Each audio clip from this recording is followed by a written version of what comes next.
Thursday, 27 July, year of our Lord 2023. I really want to thank Rob Sig and Parker Sig for the last segment in the show to blow a commercial break. Normally we do that versus live. But hey, when a guy like Dr. Malone goes, he's telling you, highly classified information. He goes, hey, we're not on, are we? Go, yeah, we're actually live. I guess that's calling an audible to play through. So I really want to thank the Denver crew and the SIGs for making that happen. I've got Dave Walsh, and we're going to go in a second to Dave about so much going on in energy that I want to drill down and get the wisdom of an experience of Dave Walsh. But I want to start with Carrie Sheffield. Been on the show for many, many years. Carrie's a story, and I don't understand this, so you're going to have to help me out here. I read it in the New York Post, and it was about you, Carrie Sheffield, and you do amazing work. You've done amazing work forever, but I don't think people, if they had to list the top 5 out-of-control fire brands, I don't think you make that list. And you're putting on an event, and a public EventBrite, which is this massive public company that has this system for, setting up things, and you get your tickets, everything, they cancel you. And I was going, man, if I had to think of a thing to cancel, and I think it's on women's empowerment. I mean, it's one of these women's empowerment that you're getting people together, you go speakers and workshops and all that. What's going on? Was this just a technical error? Or did EventBrite actually shut down Carrie Sheffield's Women's Empowerment, conference? Steve, thanks for having me. And yeah, I am definitely not a barn burner type personality, but I feel like even women like me, we have come to our wits' end because we have this company that was founded by a woman who puts out tweets and statements claiming at EventBrite that they want to empower women, but shutting down our organization's event. It's happening August 12th. It's called Let Women Speak. It's a gathering. So we have Independent Women's Network, which is a nationwide network of women all over the country. I lead our Northern Virginia chapter. Our Austin chapter was hosting this event. She posted it, the leader posted it on EventBrite, and they were said, take it down. This violates our hate and violence policies, and don't do it again. This is your warning. And all this event is a place for women to talk about what it means to be a woman and why we feel we are under attack right now when it comes to women's prisons, women's shelters, domestic violence shelters, need I say, women's sports, any place where for centuries now, we as women have been fighting to protect ourselves and having men help us to protect ourselves. All of that is under attack right now because of these policies and laws that allow, with no questions asked, a biological male to be transferred on a bus to a biological female prison where he can engage in sexual assault and all other forms of just violence against women because the state is sanctioning it. So we're not okay with this, but apparently EventBrite is. Hold it, but so hang on. So now I got to the buried lead. There was something here, and because, and correct me if I'm wrong, because in a number of these speakers or whatever, people want to put forward the issue of this transgender ideology, which allows men that are dressing as women or men that are acting as women to compete in sports and to be in locker rooms, to be all these issues. You were going to address that. And of course, with the radical transgender ideology, that's totally verboten. And all of a sudden you are a hate group. Is that essentially what the issue is? Exactly. That's exactly what happened, Steve.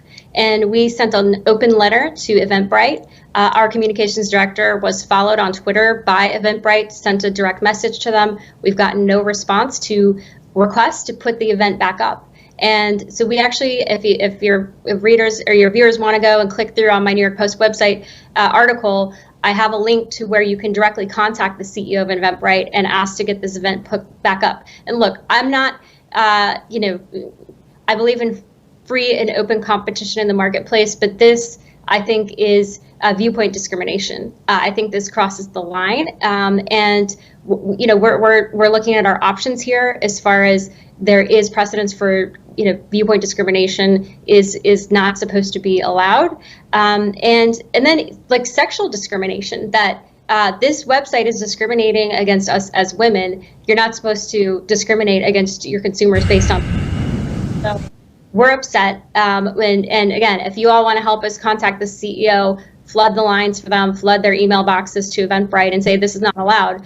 Because again, and I know your daughter, Captain Bannon, and you, Steve, you guys get it when it comes to what's happening here with women. So it's wrong on multiple fronts. So the assault on women's prisons and sports and shelters, it's wrong constitutionally because under the Equal Protection Clause, over the centuries, the courts have recognized that women are biologically distinct from men. And this completely erodes all of that case law by allowing men to say they are women, and the law does not recognize it. It hasn't for centuries. And now all of a sudden you're trying to tell me that through your words, you can change things that are immutable. They're scientifically flawed. So it's law, science, biology, and public opinion. That's the beauty of it, Steve, is that we are in the majority here, and this small cadre of tech CEOs think that they are running the show, but we're proving them wrong. It's actually deeper than that, though, isn't it? Because what they're saying, and correct me if I'm wrong here, what they're saying is that you're having this conference about empower women, and you've got certain agenda items, a certain breakout sessions, certain speakers, and they're speaking about an issue that's in front of the nation, and it's turned out to be a big issue. Kind of this radical minority, and particularly impacting young women. Because I've seen this, as you know, Mo was a volleyball player, and so many parents, they work forever. These kids just dedicate so much of it. Then all of a sudden they're competing against guys. That even the discussion of this, right? You're not to the front of a change law. You're going to talk about those types of things, but just even having a meeting where you're going to then discuss this in an open forum and maybe debate it and talk about action plans and calls to action, everything like that, that even the meeting itself represents essentially the nucleus of a hate group. That is when you are on a path to fascism. And so even regardless of what the topic is, you got to have Carrie Sheffield's back, because if you allow this to happen, and it only takes, I'm telling you, it only takes a couple to allow happen, that all of a sudden hotels start canceling you, people start getting nervous. Well, hey, if I show up, I'm going to have a job. They're going to take a photograph of me. I'll be in a hate group. That's why this has to be combated. But am I wrong that even the concept that you would bring people together to have an open, free, democratic discussion of facts, ideas, opinions would be said that no, that's verboten. You cannot do that. You can't possibly do that. And if you do that, you're a nucleus for hate, ma'am. Steve, that's a great point. You're exactly right, because that is the next logical step in the progression of repression, that it starts with repressing speech, because that's really what this is. It's repressing our free speech. And then the next step is repressing the right to gather, because this is speech about a gathering. The next step is to repress the actual gathering itself.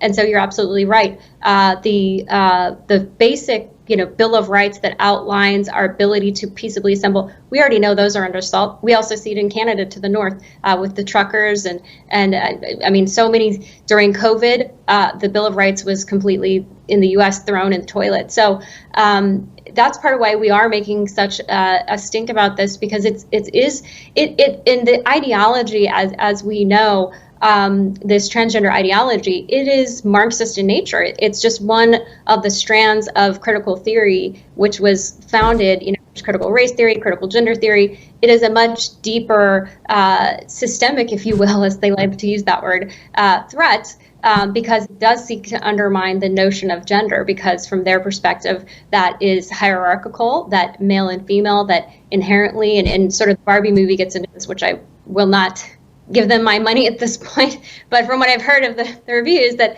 it sort of plays into the same idea that the hierarchy of male and female is that we're in a patriarchal society, therefore we need to completely disrupt the notion of gender. It's Marxist in nature. It goes to critical theory.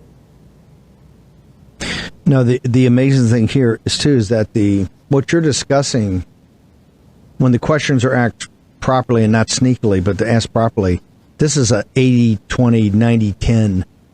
American people are just not into this whatsoever, across ethnic lines, across racial lines, across religious lines. They're taking a radical minority's view on a topic and taking the most radical version of that view, and they're shutting down the vast, overwhelming 80 or 90% of the people and saying, "Oh, you're participating in hate speech." I don't think so, and I don't think we're going to allow you to do that. So, what? And the call to action here, I want to be very specific because the audience, as you know, will put their shoulder to the wheel in this. What do we have a number? What do you want them to do? They're supposed to email EventBrite. They're supposed to call EventBrite. Tell us what action you would find to be helpful. Yeah, so we do have a website where you can call or directly email the EventBrite CEO. And the website, we created it, it's called unfairlycancelled.com. Unfairlycancelled.com. And you can go to the headline there. It's EventBrite bans Let Women Speak Austin event. If you click on that, go to unfairlycancelled.com and click on that headline. There is a widget there where you can directly email the CEO. And like I said, if we can flood them, if you want to try calling them also, by all means. We need to have our voices heard because you're exactly right. This is a small, and look, the U.S. we don't want to repress a minority. We don't want to repress anybody. People can. It's a free country. People can dress like a woman if they want. People can dress like a man if they want. It's a free country. But the fact that we're talking about mandates and we're talking about totally restructuring society in ways that pose a physical threat to women. That's just. I mean, that's part of why you had people laid off because of the Anheuser-Busch thing now. People are losing their jobs because people are not standing for what they did with Dylan Mulvaney and just using women as a costume, as something to be taken off and on. It goes so much deeper than that. Carrie Sheffield, I've known you for a long time. I'd never thought you'd be called a hater. You're the exact opposite. You're one of the nicest people in the world, but that's the world we live in today, and that's why you got to fight back. I want, if Captain Bannon and Grace Chung could help me out here, and we're going to do a little producing on thing, if they can get all this information up and over to Carly Bonet, the people that are all over top of our Telegram and all the different chats and Rumble and everything, really want people to because it's very important that this not be shut down. And Carrie, I want to thank you and for all the work you did. You're one of the bravest people I know. So you keep fighting. And the War Room Posse will jump in here. Thank you, Steve. And likewise, keep fighting that good fight. Thank you, ma'am. Carrie Sheffield. Wow. So if Grace and Mo can get that to all the different chat rooms and let's be a force multiplier and push that around. Absolutely outrageous. Also, the New York Post story. I don't think I've got the New York Post story to my team or whatever, but if we can. The New York Post story on Carrie, if we can get that out also. Dave Walsh. I backed up a couple of things I wanted to talk to you about, but so Dave, I just have a question. I want to start with this. It's summer. And people know we're very familiar, the War Room is very familiar with the West. We're huge, we're lovers of the American West, and we try to spend as much time out in the American West as possible. Away from the imperial capital and away from my beloved South. But, having been a boy raised in Virginia and throughout the South, and Dave, I know you're now in Florida, and a bunch of our team's from Florida. It gets hot in the summer, right? It gets hot. It gets hot in parts of America in the summer. Washington, D.C., perfect example, hot and humid. Is there anything, because right now they're on a roll. I mean, it is like heat dome, doom and gloom, all of it. Is there anything you see particularly different that's what's happening here than simply we're having a hot summer, sir? No, from a climatological basis, very little difference from normative temperatures. Yeah, there have been some very hot periods in Texas and Southwest. Generally, I think we're up about 1 degree this summer, which in the vicissitudes of annual weather change is kind of normal. But here, to point, what's going on now, PJM, that's the RTO region of 13 states plus the District of Columbia, Illinois, Indiana, over to Delaware through Pennsylvania, West Virginia, Kentucky, Tennessee, Virginia, have announced today, declared a level 1 warning or potential energy shortfall, commanding that all power plants in that whole 13-state region, which comprises about 23% of the country for electricity, go on full-out operation tomorrow and Saturday due to the, according to the media, scorching heat. Well, here's the deal. Across PJM, average temperatures from Chicago over to Philly tomorrow will be 90.5 degrees Fahrenheit for late July, July 28th. That's pretty normal. In fact, that's right dead stick landing on normal temperatures for July 28th, and yet the PJM is running into a problem. Why is it running into a problem? In the last 6 years, they have shuttered 20,000 megawatts of coal-fired power, which run all of the time, 24 hours a day, and displaced that with about 4,000 net megawatts of solar and wind. I say net because it's rating plate 20,000 megawatts. Yeah. When you factor down the fact that it only runs solar about 17% of the time, in that part of the country, wind operational about 36% of the time, you have a gigantic deficiency in what's been added to replace this 20,000 megawatts of continuous coal-fired power. That's only going to get worse. Can we do one thing? Hang on. Can we do one thing for a second? Can we ask Memphis if they have the Zero Hedge article and can put up, because it's got a map, and we love maps here in the War Room. We have a map here, and I want to show that, if we can show the map, because this is 23%, but it is a big hunk of the industrial heartland of this of the country, right? I mean, this is this is Tennessee, it. No. West Virginia, Virginia, Kentucky, Indiana, Iowa, Illinois, Delaware, PA, Maryland, Jersey, and North Carolina. It's a big region. 22% of the U.S.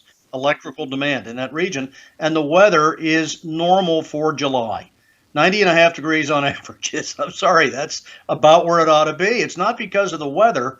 It's because the system is being tested by normal summer heat, because the megawatt production of the system has shrunken because of the addition of part-time renewables that are vastly deficient in the power they produce compared to the coal power that's been taken offline progressively in the last 6 years. And then they're going to do, in the next 5 years, another 25,000 megawatts of coal additionally taken offline, which is going to exacerbate this problem. The head of the PJM region has been very outspoken about this, and he's under Democratic reign of the present DOE, that they've got a huge problem with electrical capacity in that whole region going forward because of too much closure of stuff that runs all the time and being replaced by stuff that runs a very small portion of the time, even though it's environmentally popular.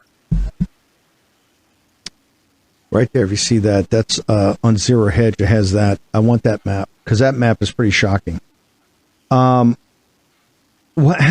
this emergency is called for kind of the heartland of the industrial, north or northeast, that Atlantic area, what can people anticipate? Because people didn't expect this to happen, and particularly because I don't think back here, and I've been outside the time in the Navy in California, basically a New York, D.C., Virginia guy. I mean, summers get hot and muggy here. This does not seem to me to be any more. I remember I was making films for Dave Bossie, I think in the summer of the Tea Party revolt of 2010. It was 2010. In July, I think they had something like 10 or 15 days over 100 degrees back here with like that 95% humidity. You couldn't even move. That was hot. I don't see people saying that it's this blow away hot. Now, parts of the Southwest, et cetera, and Texas, different. What will people's lives do with this emergency measure on the grid? Are these going to be rolling brownouts? Are these going to be blackouts? How will this impact people's lives? Well, what they're saying is if all their generating facilities don't run flat out Friday and Saturday, they could run into a periodic brownout, 4-hour day rolling brownouts. Probably not real likely, but they're running the risk of that. But here's to your point on weather. The peak day ever in the PJM region for power production was in July of 2006, when they needed 166,000 megawatts of power produced.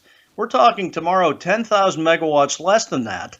So this isn't even a historic peak in power usage, but they're worried, and they need to be worried, because over 7 years, about 40,000 megawatts, nearly 20% of their capacity that's in place now, is part-time stuff.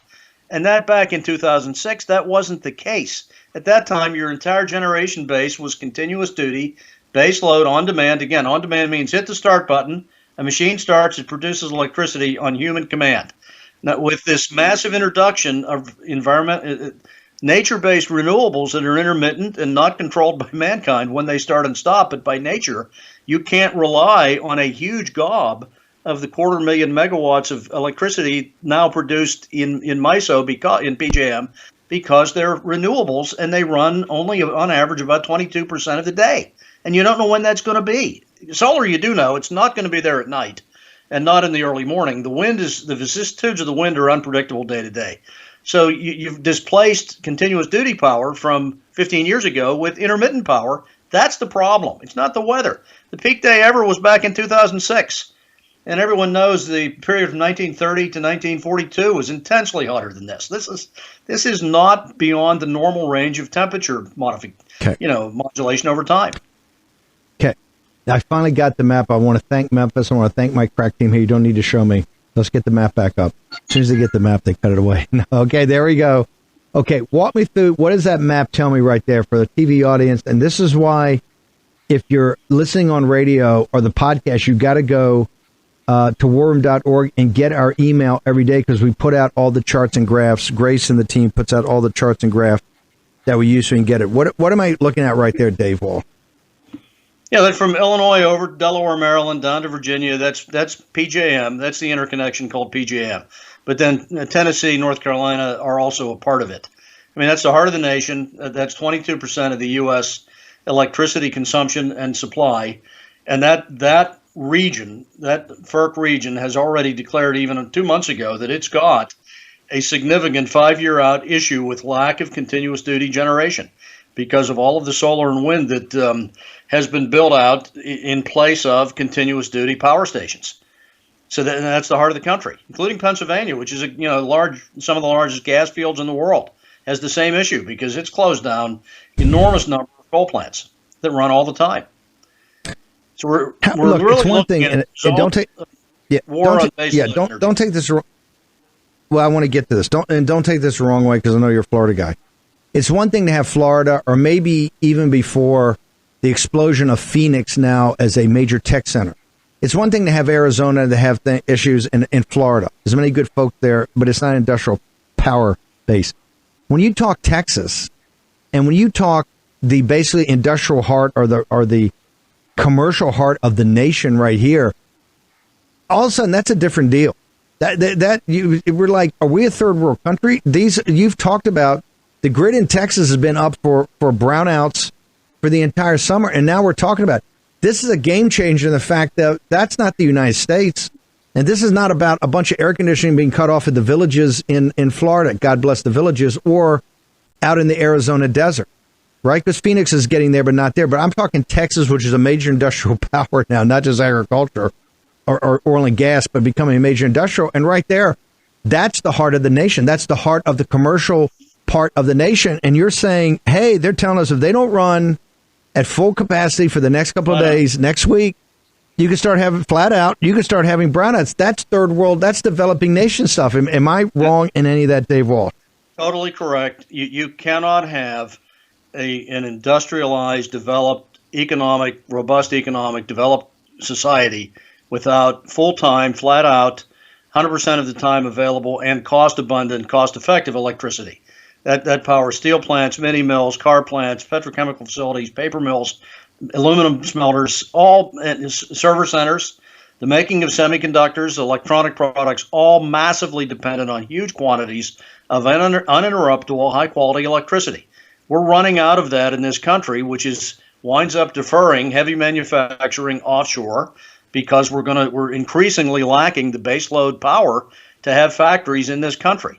And yeah, we're talking today about the heartland of this country. Yes, not Florida, but Pennsylvania, West Virginia, Kentucky, Tennessee, where lots of products are made for this country. A lot of resources, development of aluminum, of steel, car plant manufacturing, the list goes on of the industrialization that will be imperiled by electricity shortages. This is happening in Germany substantially already. South Carolina has been a major recipient of German industrial investment, BASF, BMW, Bayer AG, because in part of massively high-cost electricity back in the fatherland and the abundance and cheapness of it in South Carolina. Over years, South Carolina's benefited from that. And now we're shooting that in the foot. And by the way, And South Carolina's got its own issues. Hang on, we got a lot more to get through. I sent Dave an article from the other day. We kind of backlogged this stuff. It's a very detailed analysis of what we talked about. The Germans, is now dawning on them that because of their energy policies, they're deindustrializing. The deindustrialization is you set the predicate of energy policy, and also deindustrializing. That's why we're going to get into this whole thing about the end of fossil fuel, and you got to stop fossil fuel, and it's got to be over. We are making policy decisions right now on energy that are going to have a massive impact. And these are not things you just kind of sit there and go, oh, it's a little hot. Maybe where's our capacity? It takes years for this. Years of capital commitment, capacity building, training, processes, all of it. Okay, we're going to take a short commercial break. Dave Walsh is with us on all things energy. Under President Trump, it used to be full spectrum energy dominance. That is pretty simple to understand, complicated to execute, but not if you have the political will and the savvy to do it. Okay, short commercial break. We're going to talk about all things energy when we return in the War Room. War Room Battleground with Stephen K. Bannon. Okay, one of the things we try to do always is make sure that the audience, you're just not the smartest person in the stands at the Little League game or at the backyard barbecue, but in places where it matters, right? In boardrooms, or you're in meetings or in lunches or dinners that count both professionally and personally and for the community for you. The BRICS, the road to the Durban Accords is in front of us. 22nd to 24 August, that takes place in Durban, South Africa. The BRICS are coming together. There's now 41, I think, countries signed up to join Brazil, Russia, India, China, and South Africa. Many of those are making commitments to what they call the BRICS Bank. The currency may not occur immediately, but they are working on, and they're going to lay out at least a framework, and that is going to have both resource backed, and it's going to be backed by some type of gold or precious metals. We hear gold right now, and it's not going to be convertible into gold because they can't do that right away. And this is not going to overtake the dollar immediately, but you see that the global South essentially has had a belly full of the financial irresponsibility of the United States of America. And then when you hear Dave Walsh, it's just not our financial irresponsibility. It's on ourselves as an industrial power. You cannot continue to be an industrial power if you do not have an energy policy that lays the foundational element to be an industrial power. And that's what President Trump, ours was not energy independence. Ours was full spectrum energy dominant in every sector of energy, including sustainable and renewable, or renewables for sustainability. But no problem there, as long as it makes sense and as long as it makes logic. It doesn't need taxpayer bailouts and basically bailing out the venture capital company. Go to birchgold.com/Bannon right now and make sure we have a summary précis on everything related to the end of the dollar empire, what's going to happen in Durban, because you should know that, and you should be talking to the Birch Gold guys and Philip Patrick's team about gold as an alternative for your retirement, potentially. Check it out. Hey, if the central banks of these countries are buying it with both hands, what do they know that you don't? And that's the question you should ask, and then you should think about it. This Durban meeting will not end Bretton Woods to set the financial structure post-World War II.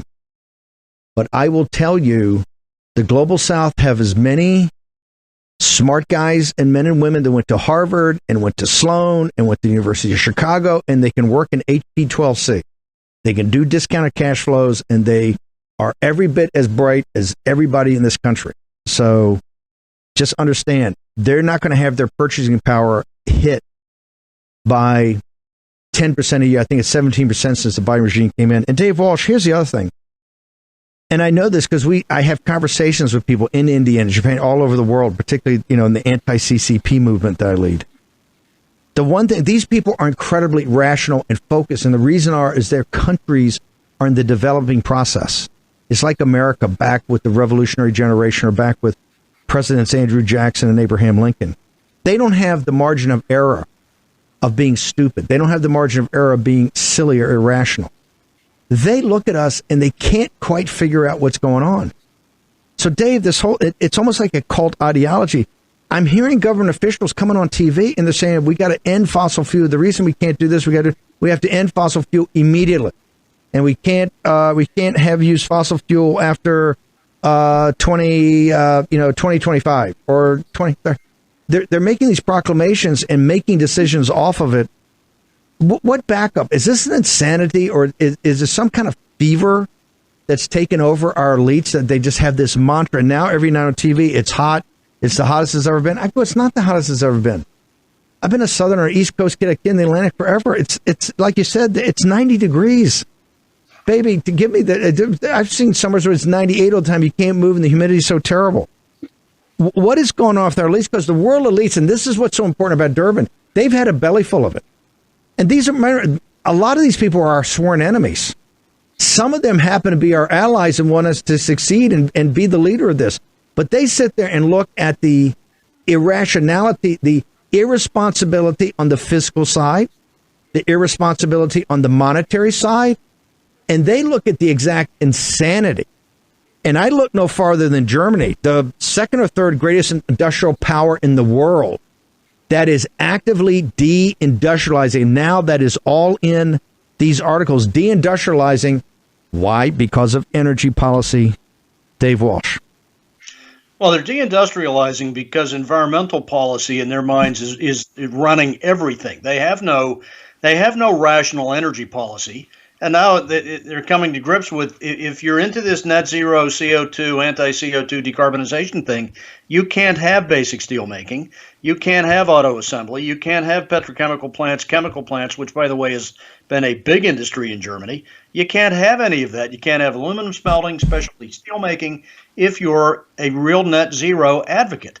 And the issue is with the BRICS nations, we mentioned one time on the show, only 13 countries in the world are really in actions, really all over this net zero thing. In the countries in Western Europe and in North America, Canada, the U.S., New Zealand, Australia, that's it.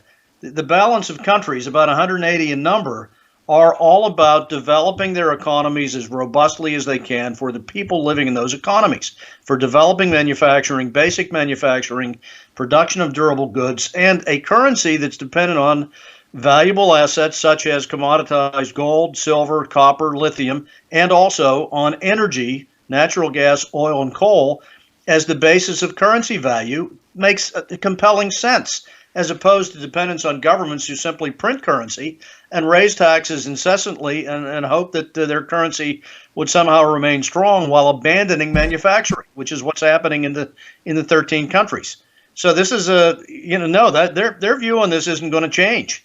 And, to your point, if anyone wants proof of how ludicrous this is, the weather, the ballyhooing about the weather is entirely false. We've had 9 years now of flat global temperatures, according to the National Science Foundation.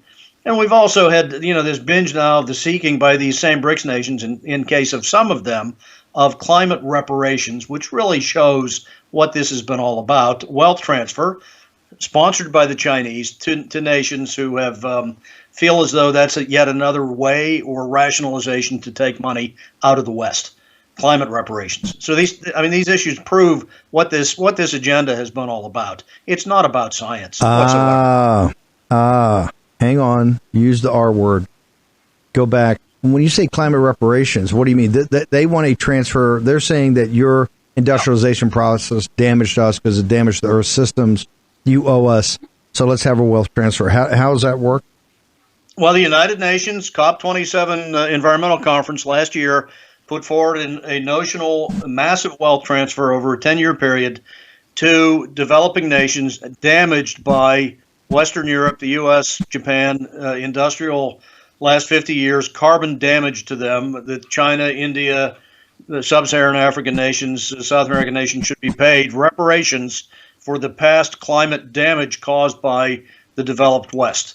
It's even Venezuela. Maduro had his hands out at the meetings to Carrie and Macron that he too should participate as a recipient, even though Venezuela has been a 4 million barrel a day oil exporter forever, that they should participate in receiving climate reparations. How ludicrous. This is about wealth transfer. It's not. And the fact that our present government supporting this notion, Carrie, under the leadership of Biden, supporting this, and in fact help create the notion to do this is insanity for us. It's absolute insanity. But it shows what the real agenda is behind this CO2 thing. It's about wealth transfer, and it's about diminishing the industrial power and the military power concurrently of the West vis-a-vis China. Talk to me about this article I sent you about the Dutch economists. I want you to walk through the mechanics of how they're, and when they say the quiet part out loud, because they're quite advanced in their thinking about decarbonizing society or beginning truly this reparation. Well, they've enacted a corporate carbon credit system among 17 major corporate projects now in law that corporations can trade carbon credits. You get a certain carbon credit based on the amount of carbon you emit in your factory operations, making your products, that if you don't use all of that, you can sell it to those companies who created too much carbon. So what had happened is Barbara Barsma, who was the head of the Rabo Carbon Bank and removed as CEO, came out and acknowledged they were way downstream in planning to do the same thing with families. And that is develop a scheme of here you're a family of four or whatever in a 1,100 square foot dwelling with one vehicle. You get carbon credits for X per year that if you don't use up, you can sell to wealthy people to offload your carbon responsibility.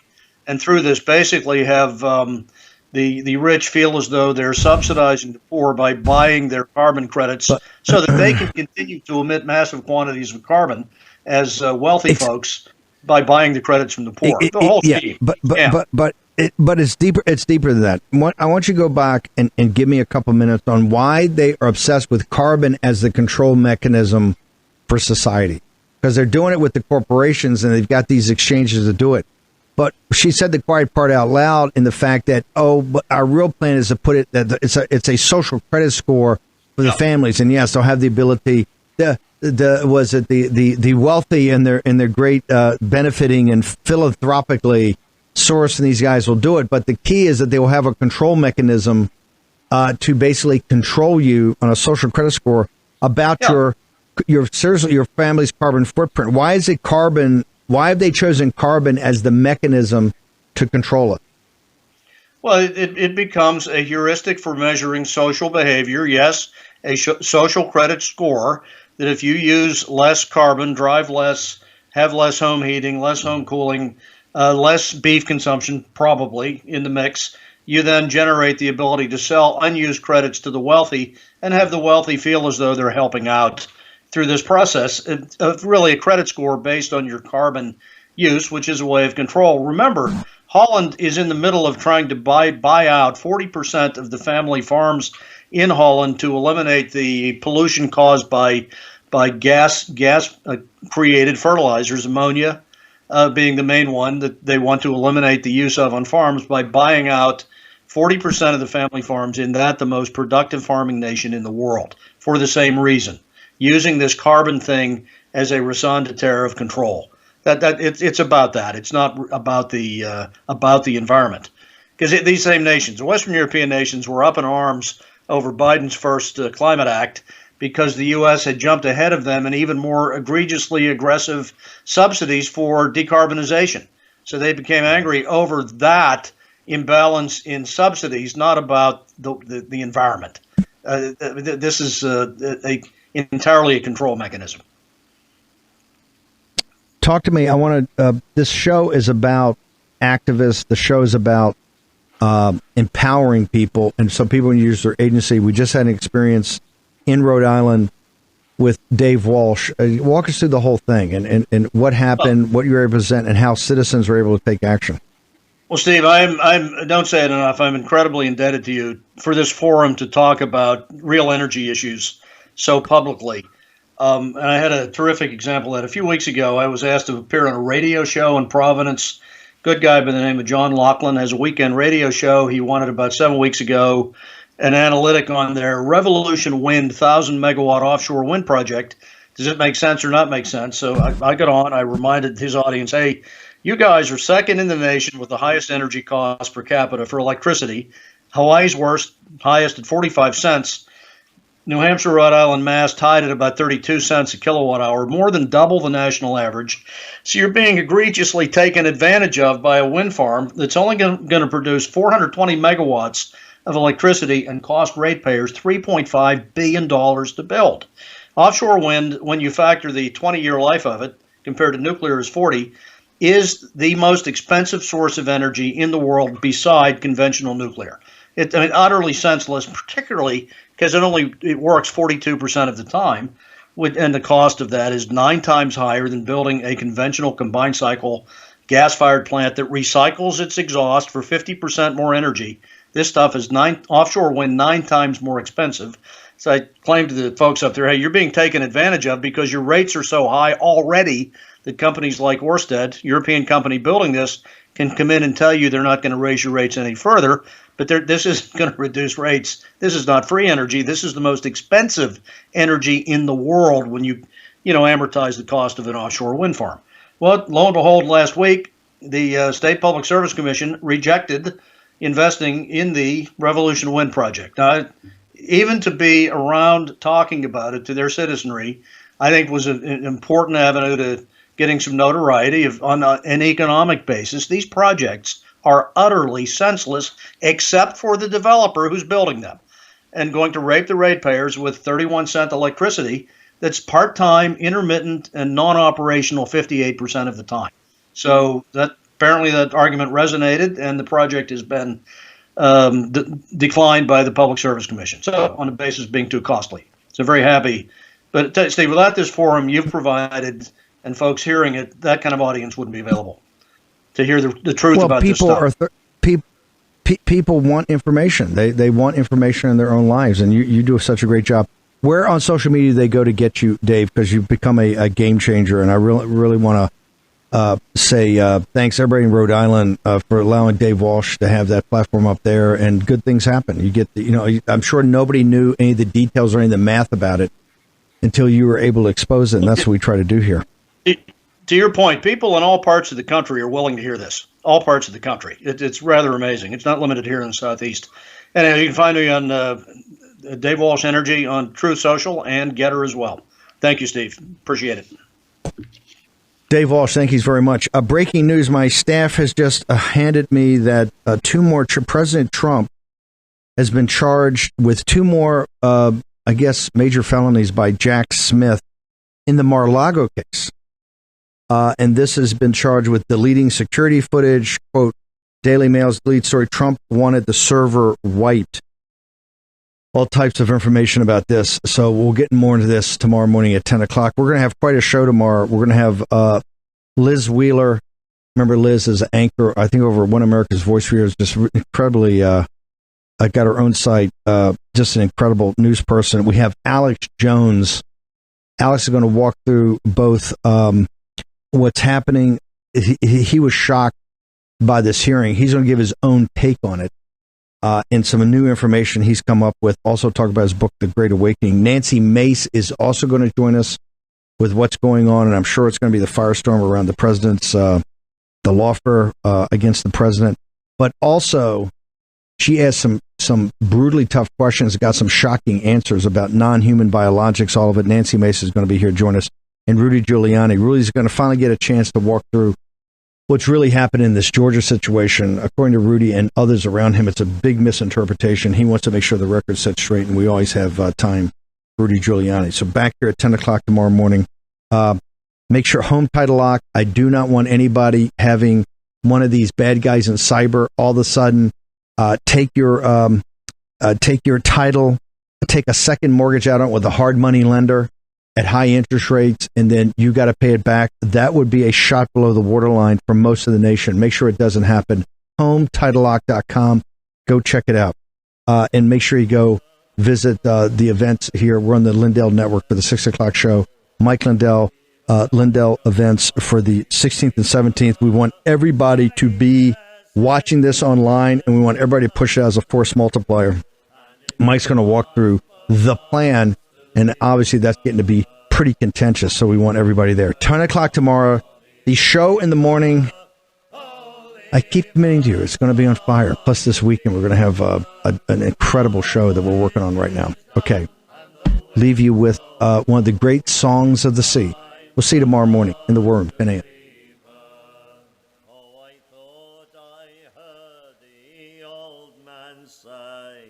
Leave her, Johnny, leave her. Oh, tomorrow you will get your pay, and it's time for us to leave her. Leave her, Johnny, leave her. Oh, leave her, Johnny, leave her. Oh, the voyage is done and the winds don't blow, and it's time for us to leave her. The winds blew foul and the seas run high. Leave her, Johnny, leave her.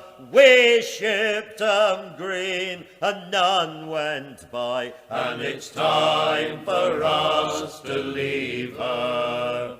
Leave her, Johnny, leave her. Oh, leave her, Johnny, leave her. Oh, the voyage is done and the winds don't blow, and it's time for us to leave her. The mate was a bucko and the old man a Turk. Leave her, Johnny, leave her.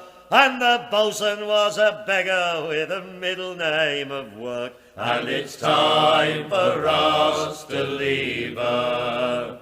Leave her, Johnny, leave her. Oh, leave her, Johnny, leave her. Oh, the voyage is done and the winds don't blow, and it's time for us to leave her. The old man swears and the mate swears too.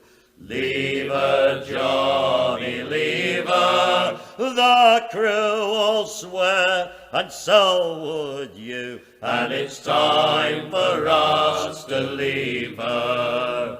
Leave her, Johnny, leave her. Oh,